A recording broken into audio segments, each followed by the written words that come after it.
Welcome, everyone. Thank you for joining us for our Communicating Across Culture series. My name is Amanda McKendry, and I serve as the Arthur F. and Mary J. O'Neill Director of the Fanning Center for Business Communication. I also serve as an Associate Teaching Professor of Management in the Mendoza College of Business. Today is our final conversation in our four-part series that has examined the communication skills critical to enhancing our cultural awareness, knowledge, and practical skills in an increasingly diverse workplace. Throughout our series, we've heard from experts across the entertainment, telecommunications, and airline industries. We've learned how major brands communicate their cultural values and identity. Our experts have addressed how they not only define diversity, but measure their ongoing efforts to cultivate equity and inclusion across the enterprise. These conversations would not have been possible without our key sponsors that include the Mendoza College of Business, Notre Dame International, and the Notre Dame Alumni Association. We thank you for your support. Today's discussion is informed by a few pre-recorded videos that are posted on ThinkND. You'll see our professor, Jim O'Rourke, discussing a few critical concepts on intercultural communication. If you haven't had a chance to review those recordings, you can access the videos after today's program. Over 600 people have registered for today's session. This means that many of us are questioning our understanding of communication and culture and seeking to learn more. To discuss these concepts, I'd like to welcome my colleague, Professor Jim O'Rourke, Notre Dame class of 1968, and Deborah Charlesworth from the Notre Dame class of 1990. She serves as a VP of Corporate Communications at Biomarine Pharmaceutical. Welcome, Jim and Deborah. For today's program, you can expect to hear a brief overview of Biomarine Pharmaceutical, as well as what Deborah is most proud of at Biomarine and how she thinks about diversity, equity, and inclusion. As we explore this company's unique culture, we'll highlight significant changes over the years and future directions. We'll then open the floor for Q&A. If you have any questions for Jim or Deborah, please use the Google form that we are sharing with you now. This will allow us to facilitate the questions as effectively as possible. Now let's turn the program over to my colleague, Jim O'Rourke, a master teacher and expert in corporate reputation. Thanks, Amanda. It's really good to have all of you here. Nice you could join us for this, the fourth in our series. I'm delighted to be able to host all of this. It's not often that an academic has the opportunity to share some of what he or she has been working on day in, day out, trying to produce articles or books or material for the classroom. I think it's wonderful that this moment in history has permitted us to share so much with so many of you. And there's more to come, as I understand it. So keep your diary open, jot down the opportunities as they come along. For those of you who've been in on the first two or three of these, you'll recall that I mentioned a colleague at the University of North Carolina by the name of Gary Ferraro. Gary gave us what I think is a wonderfully simple definition of culture. He said it's everything that people have, think, and do as members of their culture. Have, think, and do covers a lot of territory. So that obviously would include material objects, ideas, values, attitudes, and expected patterns of behavior. One of the things I think we've all observed this year in particular is that ideas and values are shifting. Our culture as a society and the subcultures within which we live in our organizations, our regions and neighborhoods are undergoing reevaluation. And in so many ways, that's illustrative of how language works and how human beings work when they're around one another. Attitudes and expected patterns of behavior follow. And so I think as a society, we're in a moment where we're trying to figure out what people expect of us and how we really ought to behave, what we should expect of ourselves. So I've invited a few friends in to help talk about this. Deborah Charlesworth, welcome. You're, I assume, in your home in the Marina District of San Francisco. Am I right? You are correct. I am in sunny San Francisco right now. Yeah, I understand it's 90 degrees in San Francisco. Now, how odd is that in October? I know October is thought of as summer there, but I don't think I remember a day ever when it was 90 degrees in San Francisco. So let me just quickly check my phone and see what the temperature is here in South Bend. It is 52 degrees. But I will tell you that, again, we have CAVU conditions, ceiling and visibility unlimited. It's a beautiful day outside. You will need a jacket, though. This is one of those wonderful October weekends that everybody at Notre Dame dreams about. I got a message the other day from the county saying we'll be around soon to pick up the leaves. I sent them a note back saying it'd be helpful if you waited for the leaves to fall off the trees before you came around. So we have our own problems to deal with, but none of them terribly serious. Let me begin with one, Deborah. This is slightly off topic, but how are you and your boys, your daughter, your husband, and how is San Francisco and Northern California coping with the fires we've seen? All the damage and destruction. Yeah, so San Francisco's been pretty fortunate. The fires are, north of us and south of us. What we get in San Francisco is the smoke. So we end up with really bad air quality when the fires are raging and the winds are blowing in our direction, where the people who are really hit hard. So while that's really hard for people who have any kind of breathing problems, they have to stay indoors. So we've had to stay indoors a bunch. That has cleared up a lot. But the folks up in Sonoma and Napa, which actually a lot of our employees are based there, they have been affected. People have lost their homes. So it's heartbreaking. And the other thing that happens, and people don't realize it, but we're all working from home, and we rely on our internet and the power, and PG&E is cutting off power to prevent wildfires. So we have that added complication. That hasn't happened in San Francisco, but my colleagues who are in Marin County or Napa and Sonoma, they've had their power shut off. And so that just adds another layer of difficulty in an already unprecedented kind of year. Well, I think anyone who's read the life of Nikola Tesla will go back to one of his great ideas, which was a kind of broadcast version of a power source. I wish he had lived long enough to put that into action. So, and I also know that others are working on battery issues and all of those kind of things. There's nothing like a global pandemic to focus your attention on just how we live and how we connect with one another. So let me say thanks. It's wonderful to see wherever it is you are. I don't know if that's a spare bedroom or a hallway, but thanks for joining us. You're a vice president at a company called Biomarine, and I know that's named after Marin County, California. And for the viewers, let me situate that for you. You're just over the bridge in a little place called Novato, California. Can you tell us what that's like? Yeah, so it's interesting. We're in Novato and San Rafael. So these are two of the sort of more industrial cities in Marin County. Marin County is, I think I'm not going to get the stats exactly right, but I think it's only 20% occupied by people, and the rest of the land is open.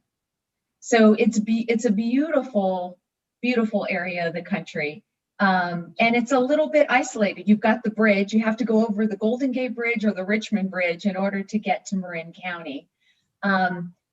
And most of the biotechs in the Bay Area tend to be in the East Bay near Oakland or in South San Francisco near the airport. So we're even a little isolated from our peers in biotech. And then obviously the tech industry is down in Silicon Valley. So we're a little bit isolated, and that has its challenges, but it's also, a remarkably beautiful place. And I think I'm one of the luckiest people in the world because my commute involved, well, when I used to commute, and hopefully someday when I will commute again, I drive over the Golden Gate Bridge twice a day. And every once in a while, I'll be driving over the bridge and a car will be going very slow. And I'm like, I gotta get going. And I realize that it's a person taking a picture because it's so beautiful and it's so amazing. And it reminds me of how lucky I am. I remember my own days in San Francisco, and I think it's a wonderful place. One of the more interesting spots on earth.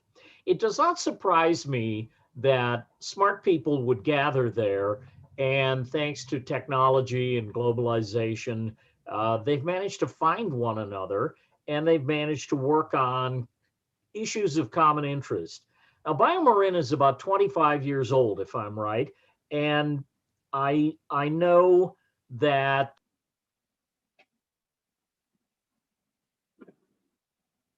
Wait, Jim, you got muted. Okay, for some reason I got muted. So let me back up, and I hope I'm not repeating myself. Apologies.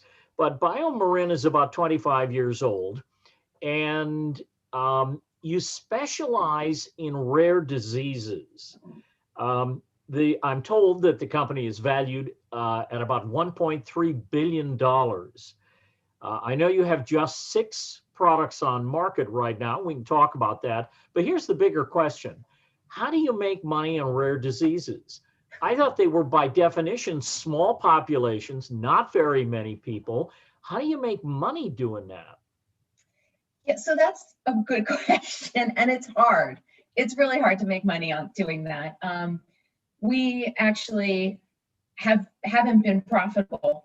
Part of that's by design because we decided that we wanted to plow all our revenues back into R&D. So we made a conscious decision. When you have small patient populations like we do, the challenge is how do you make those multi-million-dollar investments in R&D and have it, and be able to get a return on that investment. Some of our patient populations in the U.S. are around 200 people, maybe 1,000 around the world. Some of our patient populations are 2,000 people around the world. So from an economic perspective, if you look at the cost of our drugs compared to a diabetes drug or something, our drugs are higher in price. We also are higher in value because we only do first-in-class or best-in-class drugs. So a lot of times we're the only company developing a drug in this area because other companies don't feel like they don't feel the investment is worth it. So, we're often going in, we're working really closely with the patient community because there's so little information. So we're pioneers. We're doing everything from scratch. So a lot of times the disease itself hasn't even really been defined. So we do a lot of work with the patient groups and the physicians to chart the natural history of the disease, because you have to figure out how to treat it. What are the things wrong? How do you design a clinical trial? How do you measure if you're actually making the patient feel better? And if you don't understand the disease and how the disease progresses, you can't make those assumptions. So we have to do a lot of different things that drug companies that are in established diseases don't necessarily have to do. Well, who owns that part of the operation that deals with patient advocacy groups? I can imagine that these are mostly moms, not entirely, and that they are very insistent people. I can only imagine that once they get your email address, they do not go away. So is that part of corporate communication, or is that a different part of the company? So it sits actually in a couple of areas in our company. It starts out in clinical development. So those are the folks who are doing the clinical trials to determine if the drug is safe and effective. And because we start at the very early stages, like when we're even thinking about going into a disease area, we start conversations with the patients and the patient groups, because we want to be hand in hand with them as we go through the process, because they're the ones who are benefiting and need to tell us and help us figure out how to help them. So everything from clinical trial design, like it comes to things like what's practical. We've had patient groups say, well, yeah, we know you want to measure this every day, but I got to get my kid to school. So how am I, from a very practical perspective, we're like, oh, really good point. How can we rethink that so that the clinical trial is not burden, as to reduce the burden of being in the clinical trial? Because remember, when people participate in clinical trials, two things happen. One, they don't know if they're going to benefit, right? They're doing a big favor for the rest of the patient community by going in there. And then if you're in a placebo-controlled trial, right, you might not even get the drug in the first go around. So you want to make sure like these people are doing like something very heroic, and you want to make sure that we're doing the right things by them. Oh, that's wonderful. Help us out as you walk inside the door. What's Biomarine like as a place to work? How many people there? And what's a day like at Biomarine? Oh, what's a day like? Well, it's going to be different for different people. I will say the one thing like sort of overarching is this patient focus. And we're really lucky, and I had mentioned before that the patient populations are really small. So we really get to know our patients on a level that most other drug companies don't have the benefit. It's just, it's not a practical thing to get to know the patient populations in the way we do. They're all patient focused, but we're literally like Facebook friends with our patients. It's on that level of communication. So one of the things I learned while you're taking a bandwidth break there, one of the things I learned from dealing with a group down in Laguna is that patient advocates, usually parents, share information with each other in a way that sort of takes some of the burden off the company and helps organize those groups. Do they do the same for you? Yes. Am I back on? You're back on. Thanks. Can you hear me? We can. Okay. We Okay, charged you a little, but you're fine. Yeah. Let me share a little story with you about a drug that we got approved in Batten disease. And Batten disease is a very rare brain disease. It affects children. Some people have called it a reverse dementia. And it's a horrible, horrific disease. These children are totally normal until they're about 3. They have a seizure, and then the parents try and figure out what's wrong for a couple of years, because you go on this, we call it a diagnostic odyssey. And then they slowly decline, lose milestones. So, when you get all excited when your child takes her his or her first step, and they say their first words and all those things. And then all of a sudden your children start losing those milestones. It's a terrible experience for the families. And the children end up in a vegetative state. They can't walk, they can't talk. And around the age of 11 or 12, they're not with us anymore. So we worked on that disease, and we have a treatment. And but the way we got to it was fascinating. There were parents, and you hear this story so often in rare disease. Parents get a diagnosis. They say to the doctor, "What should we do?" The doctor says, "Go home, love your child. There's nothing you can do." And then what they do is they start raising money. And they say, "Okay, well, we're going to raise money and we're going to do research." And so they have to figure out, what is the disease? Is it genetic? And then they will raise money and give research grants to, in fact, at Notre Dame, they do that. Well, that's what Ara Parsegian did. He said to me, I don't know anything about medicine, but I do know that you can't play football unless you're organized. He said, I'm pretty good at getting organized.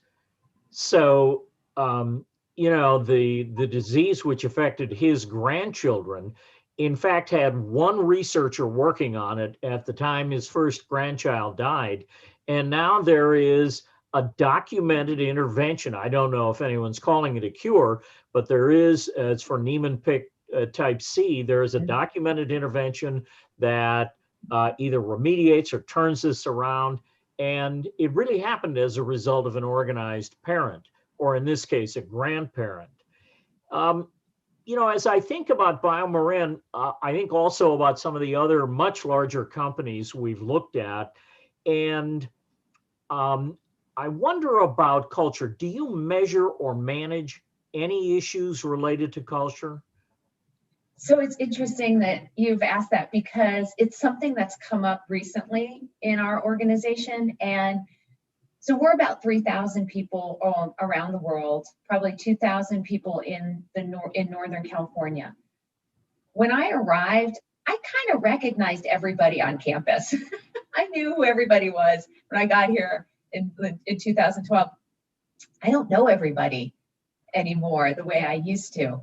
And for the longest time, we have a very special culture, and I'll talk about that in a minute, but we were a little concerned about defining it in a formal way, because we thought it might take away some of the authenticity of it. And we thought, gosh, if we start defining it and it becomes prescriptive, it doesn't feel like it's coming from the heart. And that's really where, what we do, the purpose, helping sick children, is pretty purposeful way to go about your day.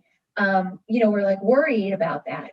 But what happened is we're now 3,000 people, and we have, I think it's about 40% of the organization has only been with the company for less than 3 years. And so that really moved us to say, okay, we really do need to, and less about how do we create the culture or shape the culture, but how do we preserve what we have, and as we grow, and what are those bits and pieces that that have to stay in order to stay true, to keep our DNA.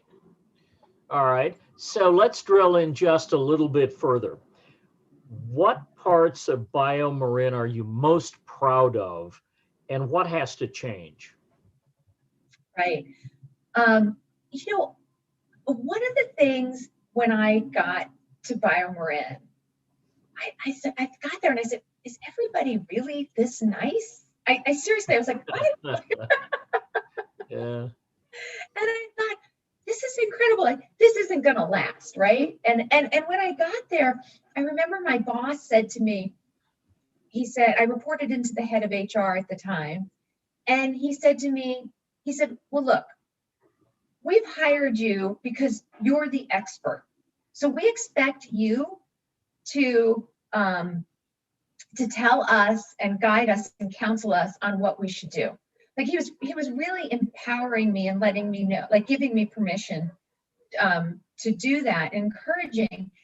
And I had been in organizations where I had the communications function was second guessed and always trying to measure and prove and all that. And it wasn't that we didn't have to measure what we did. It was just a flip in the perspective of how we think about our people.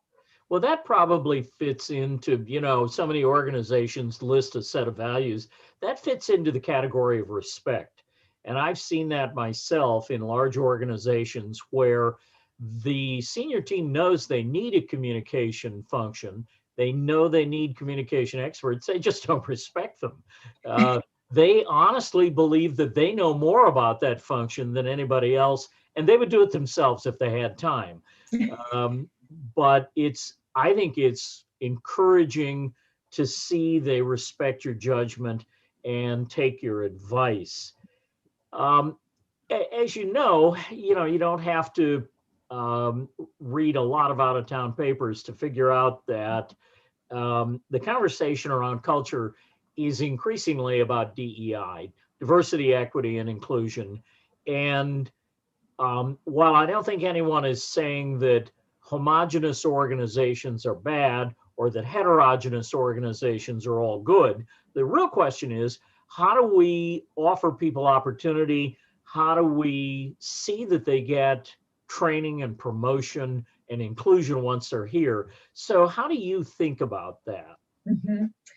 So we have really, again, been very focused on we call it DEI, diversity, equity, and inclusion efforts. We started really formalizing it last year. And one of the things that I think we're fortunate in that our whole business is based on diversity, right? The patient populations we serve are minorities. They are, they're the neglected diseases, and those people who have those diseases are neglected. So we come from, I think, a good foundation to appreciate diversity. We do a lot. We've started to measure with employee surveys. So we do specific. We did a diversity, equity, and inclusion survey. And for us, that's a big deal because as a company, we're kind of survey averse. We don't like to do too many of them because people are really busy. So when we do them, we try to be very targeted. So that's helped us a lot. We've done focus groups. We look at the makeup of our employee base, and we also put in training programs. We look at our salaries to make sure that the salaries are commensurate with the job level and that it's consistent across the company. And we look at that multiple times a year, and we make adjustments as needed. And we do it, on the spot. We actually brought in an external group to help us with our diversity efforts. We've started this year, we've been doing something called dialogue circles, which may be something that happens a lot in other companies, but for us, that was new, and that's been a really good experience, especially this year with everything that's been happening and with the social unrest in the company in the in the country. So that's been really great. We also have employee resource groups, so we've been really supportive of those groups, and we have within those groups, we have a leader who has a direct line of communication to our executives. Okay. Well, the next question I have here really isn't an HR question. It's a hiring manager question. So when you seek to hire someone or promote within the company, what do you look for? I mean, you're obviously looking for something. Are there characteristics, behaviors, qualities, or traits that you look for? And how do you know you got the right person? Right. So we have we have something called the dial attributes. So, and those, that's Dial how we, attribute, the dial, so DIAL, it's an acronym, right? and it lists these attributes, skills that people must have, and they're measured against in order to get promoted within the organization.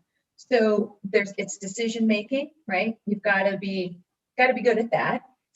Influence and collaboration. So that's something that, regardless of where you sit in the organization, how do you get things done, and can you bring people along with you? Agility.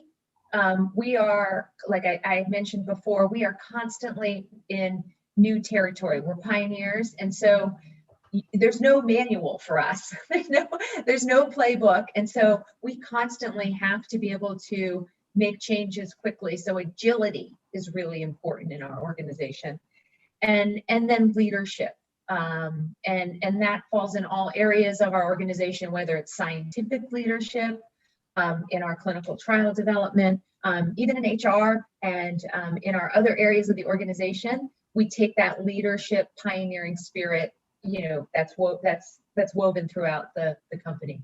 Interesting. Where'd you get that? Which, the dial? Yeah, where did you find that? So that was our HR folks.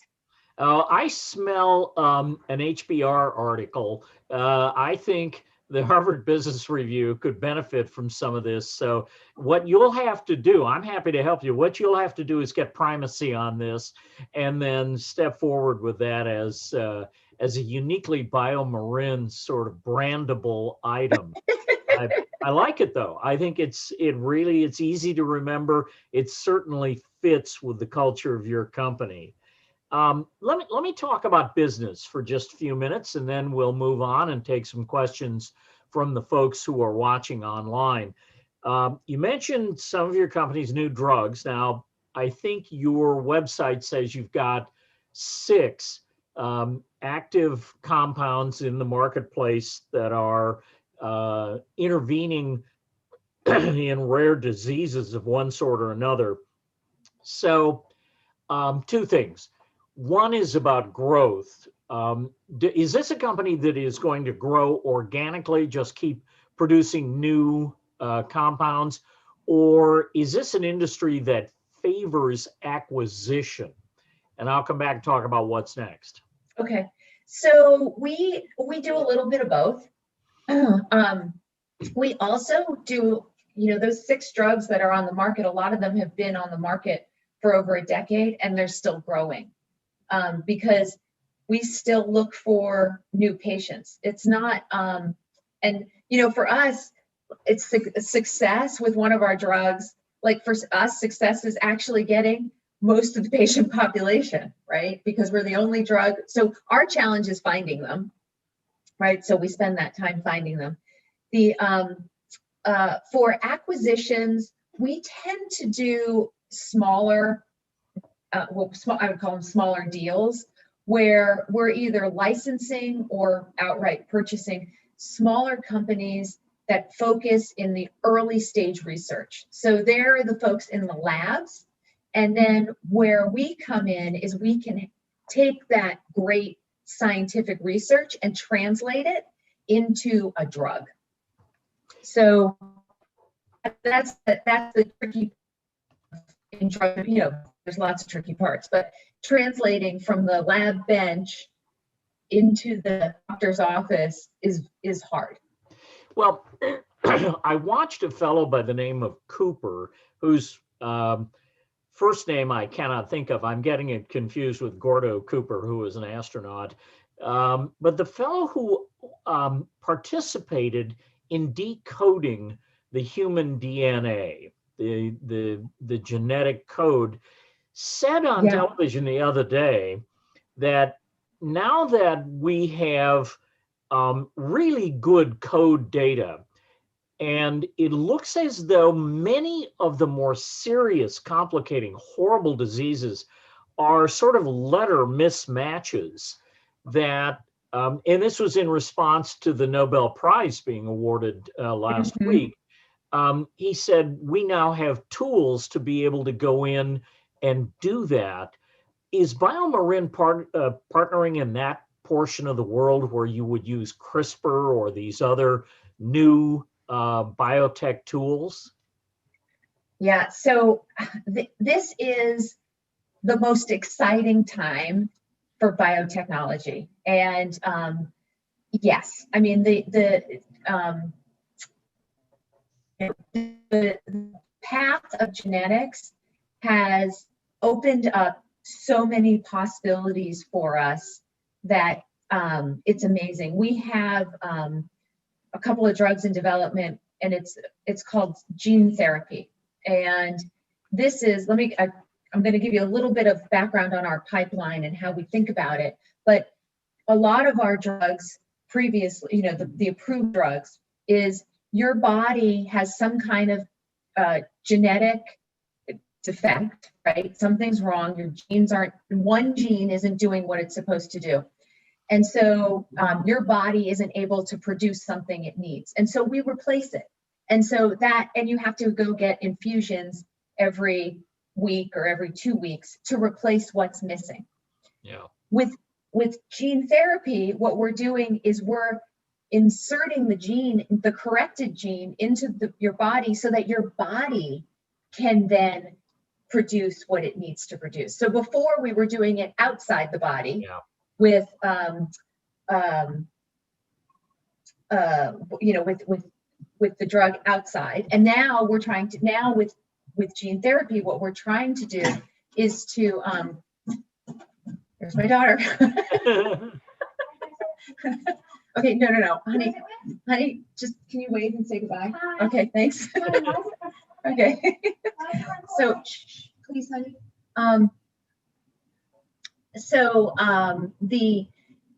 What I was going to say is when you put the gene in, you're getting your body to do your own thing, so it's more natural. Well, one of the things that Dr. Cooper mentioned was that in the CRISPR process, where they take the corrected gene letter, they insert it in a virus, but the virus they're using is the human immunovirus, the virus associated with AIDS, the acquired immune deficiency. Can you talk about that? It sounds scary, but he said, oh, nothing to worry about. That virus is completely disabled. Right. So I'm not a scientist, but I know a lot of scientists and I talk to them a lot. Can you hear me still? Yes. Gotcha. Okay, good. So it is a virus, but it's not a virus that can transmit disease. It's been, it's safe, right? And so it's really a delivery mechanism to get into the body. The challenge with the virus is using that as a delivery mechanism is you have, if you've been exposed to the virus, you have immunity to it. So then that delivery mechanism doesn't work, right? Because your body has built up immunity to it. It's been exposed at some point. So if it were an ordinary rhinovirus, for example, everybody's had a cold, that particular virus wouldn't work on a patient. Exactly. So you want to find the viruses that haven't had a lot of human exposure so that you have a better chance of being able to treat people. So when we conduct our clinical trials, and we're still in clinical development for our gene therapies, the participants in the trial take a test to see if they have immunity to, we call it a vector, to our vector. Interesting. So I know that the Securities and Exchange Commission is trying very hard not to give people inside stock tips, but I want to know what's next at Biomarine. I want to know what you're working on. So what can you tell us? So gene therapy is very exciting. That's an area that we feel has a lot of promise. We're also working on, we have a drug in late stage development. Actually, we've just submitted all of our data to the regulatory authorities for them to evaluate the safety and efficacy so that if they determine it's safe and efficacious, we can market it. But this is a drug to help with the most common form of dwarfism. And dwarfism has a lot of comorbidities. And so people who have dwarfism have a lot of back problems. They have spinal stenosis, they have sleep apnea. There's a lot of issues that those folks have, not everybody, but many of them do. And we've actually have an intervention that has to help create proportional growth for people with achondroplasia. And we are now we're measuring and trying to understand how that may impact down the road those comorbidities, those other issues that come up as a result of achondroplasia. Okay, so Amanda, any questions for us yet or no? Amanda McHenry, can you hear me? I can now, yes. Okay. We do have one question for Deborah. And one of our participants would like to hear how her experiences as a varsity athlete provided a foundation or any key learnings that have been applied to DE&I efforts even today. That's a great question. So I played field hockey at Notre Dame. I was a right wing. And, the thing about sports is it is a great equalizer because it's very measurable, right? I mean, you score goals, you steal the ball, it's all about your performance. And, you don't start unless you're performing. And I think that is a great way about keeping things fair and equitable and making sure that people who might not get a chance because of who they are to get a chance get to prove themselves. Well, that's one of the things Bill Bradley, who famously played basketball at Princeton with 4 other white boys, he said it was a shock when I moved to the NBA and I was suddenly the minority. And he said basketball and athletics are a great equalizer. By the way, Colin Powell said the same thing to me about military service. But Bill Bradley said, if you're going to shower with these guys and if you're going to go on the road with these guys and you're going to play basketball, he said, it's about the game. It's about how you treat each other. And it's about trying to produce the results you can. So everybody gets a fair chance. So, and you have to work together, right? I mean, you all have a very clear goal, win the game, right? And you can't win the game if everybody's not working together and in sync. Right. I'm so sorry our field hockey team now has been, may I say, resigned to the dustbin of history. But we do have a wonderful women's lacrosse team, and I'm an advisor to the team, and Coach Halfpenny, I think, is just wonderful. We've got a terrific collection of young women who are really pretty good. They've been sidelined for the semester, and I'm really hoping they get back on the field sometime soon. So a couple of questions that every Notre Dame grad wants to ask. What did you study? Where did you live? Okay. So I lived in Lewis. I was a Lewis chicken. And I got my degree in government. So I was a liberal arts major. And then I had a minor in business. Do they still have it was called the ALPA program. Do they still have the ALPA? Well, it was an arts and letters for professionals. Yeah, there is a version of that program, and it's designed to take those who may want to work in the medical or biological sciences or in physics or elsewhere without actually majoring in it. Because if you major in it, you have to turn your life over to it. Mm-hmm. And we're doing a little of that in business. We have minors now in business, so people can come get some of the basics. And one of the things we've discovered was smarter students, that they're willing to take on more. I think Notre Dame for many years was so protective they didn't want you to load up with a lot of courses, but there are many more opportunities. And if you apply yourself, you can find the chance to learn all sorts of things. So you have the back view of the dome, am I right? I did. Yeah, And but you we, did a nice What? view of the lake. great view of the lake. And occasionally we would hear the guys from Zon, they would throw people in the lake. Yeah, yeah. My father lived in some. I know exactly what you're dealing with.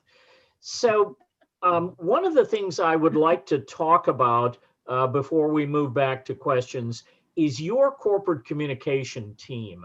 How many people do you have, and how are you organized? So we are a small but mighty group. And if you have any org charts that I can take to my boss with bigger, I'd welcome them. There's 4 of us, and I have one person who does internal communications. I have another person who works in Europe, and she does all the communications in Europe. And then we have an am I forgetting something? Yeah, we have an assistant. Now next year I am building my team. And what I've done to kind of fill out so that, I mean, we punch way above our weight because we have really good agency support. So we have public relations agencies who can help us execute on a lot of our work. Well, if you add one person to your team, you've increased by 20%. So, I mean, you can make big numbers in a hurry. I think about we have a Notre Dame grad who is now chief of sustainability and global impact at McDonald's, and I've been talking with her. Their teams are just jaw-dropping. I mean, the communication team has 300 people. You couldn't possibly know them all. You would all have to have name tags with your photos. So you rely very heavily on consultants and agencies for help. Do you foresee the day when ramping up is going to be essential? Yeah, in the next year or two, we are, and I've been talking with management about this, is that, we do need to scale, because right now we're really under, from a personnel standpoint, we need more staff, and we are definitely on the lower end of the spectrum on staffing. When I look at some of my peers, even just here, there's much more. I will say, I don't think we need as many as some of our peers. I mean, we'll still be a lean organization, and we're just really efficient, and we don't do, we just can't do stuff that's not on target and focused on our goals, because we just have to be brutal about that. It makes you sort of attach a value weight to each of the proposals or activities. I really do find that interesting. The area that, of course, I think interests me now is the digital space. If you think of marketing and communication as a kind of MasterCard logo, there's that part in the middle, which is digital, that's shared both by marketing and communication. And it requires some expertise that regular folks don't seem to have. Who do you lean on to make sure you're doing the right things and getting the most out of your digital capabilities? Yeah, so that's something we've been focusing on a lot this year, and ramping up even more, because it is so powerful and measurable, and we work really closely with the marketing team. So we have our corporate channels, and then we have our marketing channels. And can you still hear me? It says yes, good? You're doing fine. Okay. We work really closely so that we share a lot of content, and that also helps, like from an efficiency standpoint and an amplification, right? So we're using a lot of each other's content. The thing I also think is really important with the digital communications, and we're trying to build in, is that it's also a great way to understand just what's going on and trends. and to see, to start to anticipate issues before they happen, right? Because you can start to see conversations bubble up, and you can see who's talking about them, and are they influencers, and what's their reach. And if it does catch on to certain people, you can end up, in a place you don't want to be. And you want to be able to influence that conversation as much as possible. And so monitoring those conversations, understanding what's going on, and knowing those trigger points, like when do we start to put into motion those things we need to do to address potential issues that are coming up in social media that can then blow up elsewhere. Yeah, I don't think there's been anything quite as confusing in the last 6 months as social media. I will tell you, I have left Facebook and I don't miss it. I wrote Mr. Zuckerberg a letter, which I'm sure he didn't read, but I honestly think my life is better for it. But, I see each day people in large organizations struggling with the issue of how they should present themselves. A friend in London a couple of years ago said, keep in mind, brand is what you say you are. Reputation is what everyone else says you are. Yeah. So are you listening to those people? Are you paying attention? You may not like what you hear, but are you paying attention? And then, of course, the big question is, what do you do with all of that? Mm-hmm. Let me ask Amanda, we've got about 4 or 5 minutes left. If we have another question. We are approaching the end of our time together for today, and we definitely would like to thank Deborah for taking some time to speak with us, providing an insider's view of communication and culture at Biomarine, and of course, sharing the stories that really describe the incredible work that you are doing.